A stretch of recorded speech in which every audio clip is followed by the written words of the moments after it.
जलपरियां होने या ना होने को लेकर हर किसी की अपनी राय होती है। कुछ कहते हैं जलपरियां यानी मरमेड्स होते हैं और कुछ कहते हैं जलपरियां सिर्फ काल्पनिक कहानियों और दंतकथाओं का एक मनुष्य जैसा दिखने वाला जीव होता है।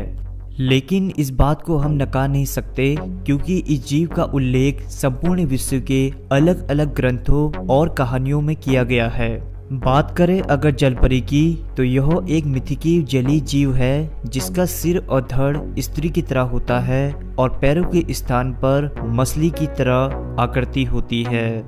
जलपरी पुरुष भी होते हैं जिसे जलमानव कहा जाता है, लेकिन 90% केस में जलपरियां स्त्री होती है और विश्व के हर ग्रंथ में जलपरियों को स्त्री रूप ही दिखाया जाता है।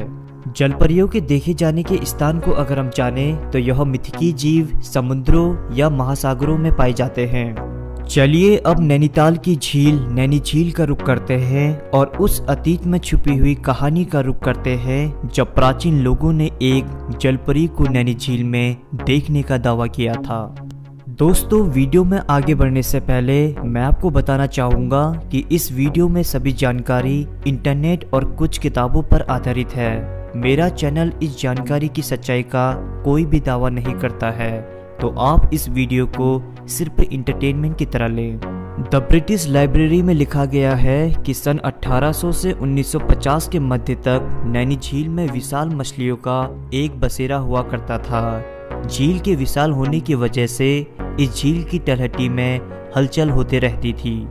पुराने लोगों से लेकर अंग्रेजों ने भी यहाँ एक मनुष्य की तरह दिखने वाले एक जलीय जीव की बात करी थी। अंग्रेज अफसर पीटर ने भी जब एक जलपरी को पकड़ने का प्रयास किया तो उन्होंने किसी दूसरी विशाल मछली को पकड़ लिया था, लेकिन स्त्री रूपी जलपरी को कोई भी पकड़ नहीं सका। लोगों का कहना था कि यह जलपरी ठंडी सड़क पर धूप सेकने आती थी और कुछ ही भाग्यशाली लोग इसे देख पाते थे। आखिर ये जलपरी कौन है और क्या इसका वजूद भी है? तो इस जलपरी का श्रेय मां सुनंदा को जाया जाता है, जो आज भी विशाल नैनी झील में छुपकर नैनीताल की रक्षा कर रही है। दूसरी कहानी को जाने तो यहाँ अत्रि, पुलस्त्य और पुलह ऋषि जब आए थे तो उन्हें यहाँ कहीं पानी नहीं मिला था। तब उन्होंने यहाँ यज्ञ करके एक विशाल गड्ढा खोदा था। उन्होंने तिब्बत की मानसरोवर झील के जल से नैनी झील को भरा था। इसलिए आज भी ऐसा माना जाता है कि जो भी नैनी झील में एक डुबकी लगा ले वो मानसरोवर में डुबकी लगाने के समान है। कहा यह भी जाता है कि नैनी झील की तलहटी में अगर हम पहुंच जाएं तो ऋषियों द्वारा किए गए यज्ञ, शंख और एक छोटा सा मंदिर आज भी नैनी झील की गहराइयों में कहीं डूबा हुआ है। दोस्तों, इस जानकारी में कितनी सच्चाई है मैं खुद कमिटमेंट नहीं करता हूँ, बल्कि मैं आपको वो अनसुनी कहानी को बताना चाहता था जिसे हम नैनीताल प्रवासी बहुत कम जानते हैं। आशा करता हूँ ये एपिसोड आपको काफ़ी पसंद आया होगा।